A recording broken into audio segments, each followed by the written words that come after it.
안녕하세요. 독한 남자의 밑줄 책방입니다. 오늘 소개해드릴 책은 이 책입니다. 소유의 종말이라는 책인데요. 예전에 성공하신 분들을 찾아다니면서 인터뷰 프로젝트를 한 적이 있습니다. 그분들에게 살면서 가장 인상 깊게 읽었던 책을 한 권씩 추천해달라고 했는데요. 그때 소개받았던 책 중에 한 권이 바로 이 책입니다. 이 책은 2000년에 출간되었고 우리나라에서는 2001년에 민음사에서 번역되어서 나왔습니다. 이 책의 저자 제레미 리프킨, 이분은 사회 비평가라고 합니다. 이 책 소유의 종말 외에도 노동의 종말, 육식의 종말, 공감의 시대, 한계비용 제로사회 등 많은 저서가 세계적인 베스트셀러가 된 작가이기도 합니다. 제가 이 책을 읽고 몇 년이 지난 후에 강의를 하면서 이 책을 참고했었는데요. 그때 제레미 리프킨이라는 저자가 이 책에서 얘기했던 흐름이 소름 끼치게 맞아 떨어져서 정말 놀랐던 기억이 납니다. 마치 미래사회를 예언하는 노스트라다무스 같다는 생각이 들었습니다. 이 책의 원서 제목은 The Age of Access라는 제목입니다. 이 접속의 시대라는 뜻인데요. 제레미 리프킨이 이 책 초반부부터 예언을 하기 시작합니다. 접속의 시대가 오고 있다. 시장은 네트워크에게 자리를 내주며 소유는 접속으로 바뀌는 추세다. 새로운 경제에서 재산을 장악한 공급자는 재산을 빌려주거나 사용료를 물린다. 또는 입장료, 가입비, 회비를 받고 단기간 사용할 수 있는 권리를 준다. 네트워크 경제에서 기업은 물적 재산이건 지적 재산이건 교환하기보다는 접속하는 쪽을 택한다. 가급적 소유하지 말고 빌리자는 인식이 뿌리 내린다. 부는 이제 물적 자본에서 나오지 않는다. 부는 인간의 상상력과 창조력에서 나온다. 거듭 강조하지만 지적 자본은 여간해서는 교환되지 않는다. 21세기 경제에서 물건을 대량으로 소유한다는 것은 시대에 뒤진 생각이다. 생산에 필요한 것은 대부분 빌려 쓰는 추세로 이미 세상은 변하고 있다. 네트워크 시대에는 가치 있는 지적 자본을 많이 보유한 기업이 장땡이다. 시장은 네트워크에게 자리를 내주며 소유는 접속으로 바뀌는 추세다. 지적 대화를 위한 넓고 얇은 지식이라는 책에서는 역사를 움직이는 핵심 개념 두 가지를 생산수단과 공급과잉이라고 설명하고 있습니다. 생산수단으로 인간은 지속적으로 부를 축적할 수 있게 되었고 공급과잉은 자본주의의 특징이라고 이야기하고 있습니다. 여기서 생산수단에 대한 이야기를 좀 더 해보면 시대가 고대, 중세, 근대를 거치면서 생산수단은 토지, 장원, 공장으로 변하게 됩니다. 그런데 2007년 6월 스티브 잡스가 아이폰을 선보이면서 엄청난 일이 일어납니다. 모바일의 뛰어난 확장성은 인류를 실시간으로 하나의 세상으로 연결시켜버립니다. 그때 스티브 잡스가 이런 말을 했습니다. 이 손안에 있는 것이 세상의 모든 것을 바꿀 것이다. 새로운 시대의 생산수단으로 플랫폼이 등장하게 된 것입니다. 힐튼 월드와이드 시가총액은 31조 원입니다.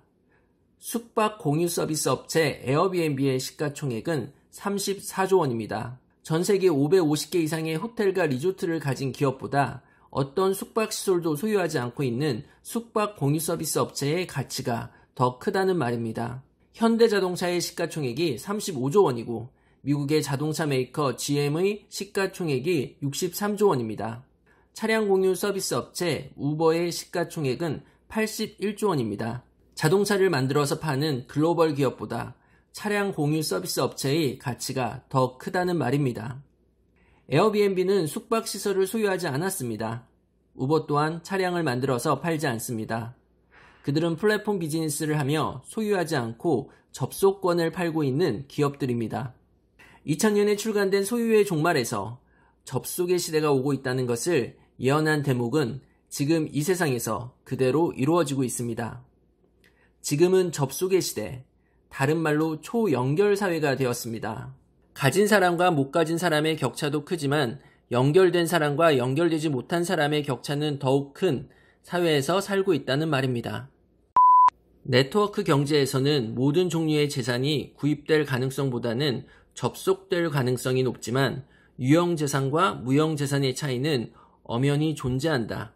유형재산은 경제적 주도권을 점점 잃고 변방으로 밀려나는 반면 무형재산은 접속에 기반을 둔 새로운 시대의 주역으로 급격히 부상한다. 체인점, 소유가 아닌 접속. 맥도날드만 하더라도 햄버거를 파는 것보다 햄버거 매장을 파는 것이 훨씬 짭짤한 돈벌이가 된다는 사실을 터득했다. 특히 서비스 업체는 자신의 영업술과 상표를 하나로 묶어 지역 사업가에게 빌려주고 매출의 일정액을 로열티로 가져가기 시작했다. 상품의 대량 생산이 아니라 개념의 대량 생산 시대가 열린 것이다. 본사는 별도로 돈을 받고 해당 점포에게 설비, 교육, 상표를 사용할 수 있는 권리를 제공한다. 건물 임대료, 시설비, 보험료와 각종 공과금, 인건비는 모두 가맹점이 부담해야 한다. 체인 가맹점은 또 총 매출의 5에서 12%를 모 기업에 내야 한다. 모 기업은 시설비나 인건비에 막대한 돈을 투자하지 않고 사업을 실제로 운영하지 않으면서도 시장을 넓힐 수 있다.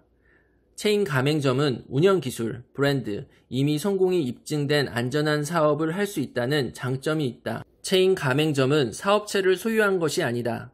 즉 사업의 핵심이라고 할 수 있는 아이디어, 개념, 운영 방식, 브랜드는 남의 것이다.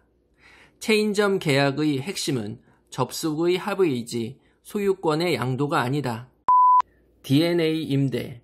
판매자 구매자 시장이 공급자 사용자 네트워크로 바뀌는 것만큼 중요한 변화가 생명과학 산업에서 일어나고 있다. 화학회사였던 몬산토는 이제 세계 2위의 종자회사로 변신했다.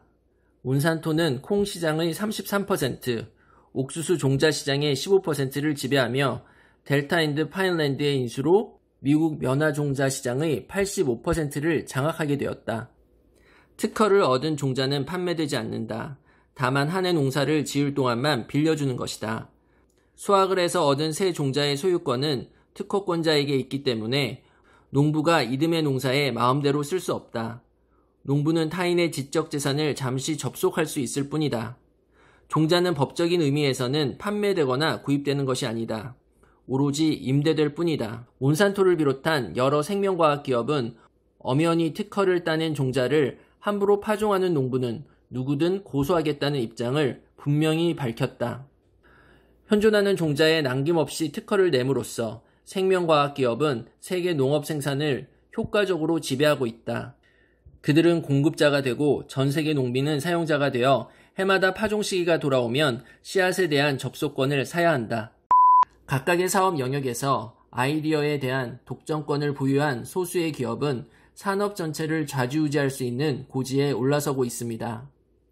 업계를 선도하는 기업들은 안전한 발판을 마련하기 위해서 광범위한 공급자 사용자 네트워크를 만듭니다. 지금은 이미 보편화된 프랜차이즈 모델은 사업 방식에 대한 지적 재산권을 앞세웠고 생명과학 분야 역시 유전자 특허를 내세워 농부에서 연구원까지 폭넓은 사용자를 아우르는 네트워크를 구축하고 있습니다. 네트워크는 판매자와 구매자로 이루어진 시장을 없애고 그 자리에 공급자, 사용자의 연결망을 채우기 위해 만들어졌다. 네트워크가 앞으로 이렇게 시장을 계속 제거한다면 그것은 종래의 시장을 보호한다는 유일한 목적으로 만들어진 반독점법을 위반하는 것인가? 우리가 지금까지 겪어본 적이 없는 위험천만한 권력의 집중 양상을 드러내는 독점, 곧 기본적 정보에 대한 독점을 확실히 규제하기 위해서 반독점법을 활성화시키자고 제안한다. 그런데 독점이 과연 나쁜 것일까요? 이 질문에 대한 답으로 제로 투 원이란 책을 살펴볼 필요가 있습니다. 이 책의 저자는 유명한 페이팔의 공동 창업자 피터 틸입니다. 피터 틸은 경쟁하지 말고 독점하라고 대놓고 말하고 있습니다. 제로 투 원의 내용을 잠깐 보겠습니다. 경제 이론들이 완전 경제의 균형 상태를 자꾸 설명하는 이유는 완전 경쟁이 최선의 사업 형태라서가 아니라 모형화하기 쉬운 형태이기 때문이다. 비즈니스에서 균형이란 정체를 뜻하고 정체는 곧 죽음이다. 경제 이론에서 벗어나 실제 세계에 나가보면 모든 기업은 남들이 할 수 없는 것을 해내는 만큼 딱 그만큼만 성공할 수 있다. 독점은 병적 현상이나 예외적 현상이 아니다. 독점은 모든 성공적 기업의 현 상태다. 구글은 2012년 500억 달러를 벌어들였지만 매출의 21%가 이익이었다고 합니다. 이익률로 따지면 그의 항공사들보다 100배나 높은 수익을 낸 셈입니다. 이렇게 돈을 잘 벌어들이다 보니 구글의 현재 가치는 미국의 모든 항공사의 가치를 합한 것보다 3배나 큽니다. 항공사들은 서로 경쟁하지만 구글은 경쟁자가 없습니다. 접속의 시대에서는 독점을 할 수 있을 정도로 차별화된 가치가 있는 기업만이 생존을 넘어 지속적으로 성장할 수 있다고 제로투원의 저자 피터 틸은 말하고 있습니다. 접속의 시대는 한마디로 모든 인간 경험의 상품화가 가속화되는 시대이다. 사이버스페이스 경제에서는 물건과 서비스의 상품화보다 훨씬 중요한 것이 인간관계의 상품화다. 빠른 속도로 정신없이 변하는 네트워크 경제에서 고객의 관심을 묶어준다는 것은 그들의 시간을 최대한 통제할 수 있다는 것을 의미한다. 앞으로 생산 중심에서 마케팅 중심으로, 판매 중심에서 관계 구축 중심으로 궤도 수정을 하는 기업만이 살아남을 수 있다는 것은 마케팅 전문가와 경영 컨설턴트, 경제학자, 미래학자가 쏟아내는 무수히 많은 책들이 이구동성으로 강조하는 내용이다. 새로운 마케팅 전략에서 중점을 두는 것은 시장을 얼마나 차지하느냐가 아니라 고객을 얼마나 사로잡느냐입니다.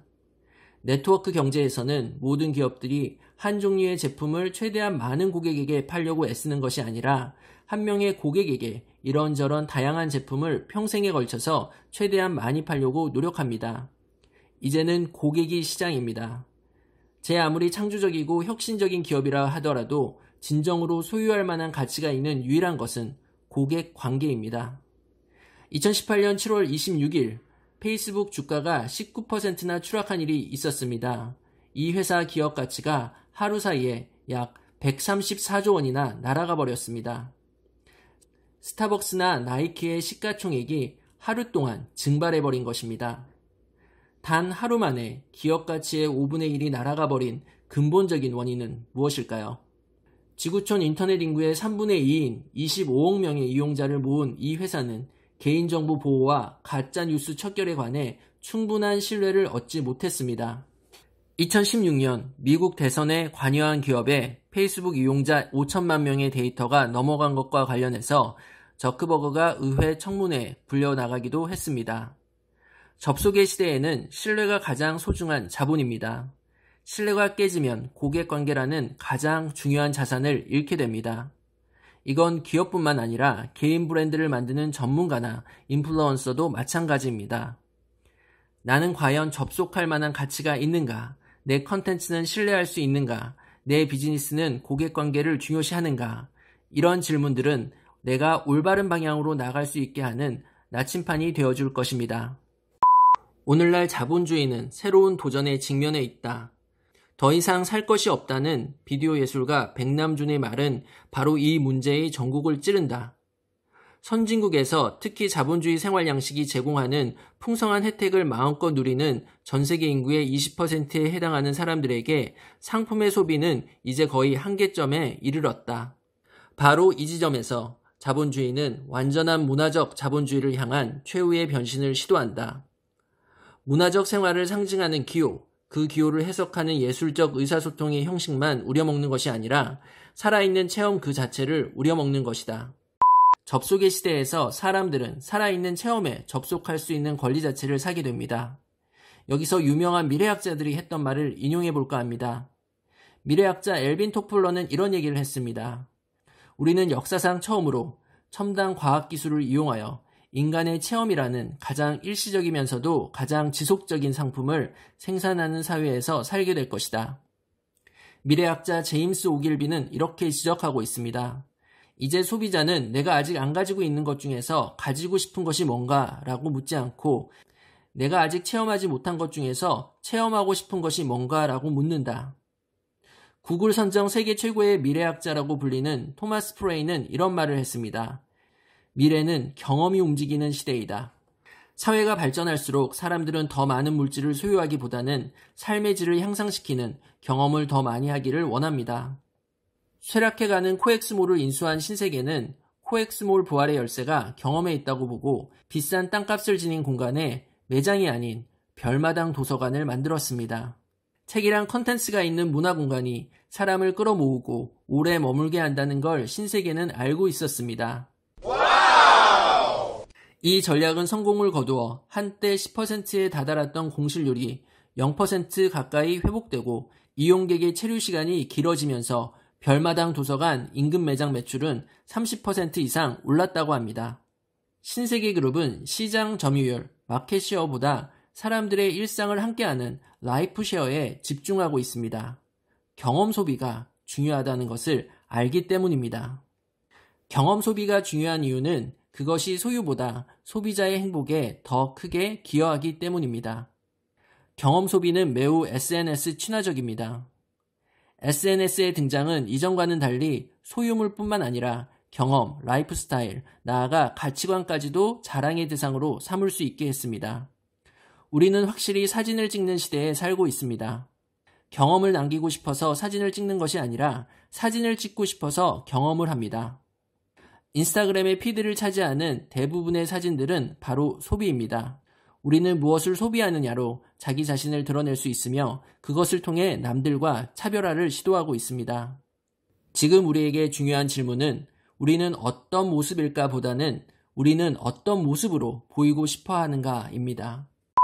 나는 생각한다, 고로 존재한다라는 데카르트의 명제는 나는 접속한다, 고로 존재한다라는 새로운 명제로 바뀌었습니다. 접속의 시대에는 어떤 유형의 체험과 세계가 과연 접속할 만한 가치가 있고 추구할 만한 가치가 있는가라는 근본적 물음으로 우리를 내몰 것입니다. 여러분은 지금 어떤 유형의 체험과 세계에 접속하고 있습니까? 여러분의 일과 삶은 컨텐츠로서 접속할 만한 가치가 있습니까? 지금까지 독한 남자의 밑줄 책방이었습니다.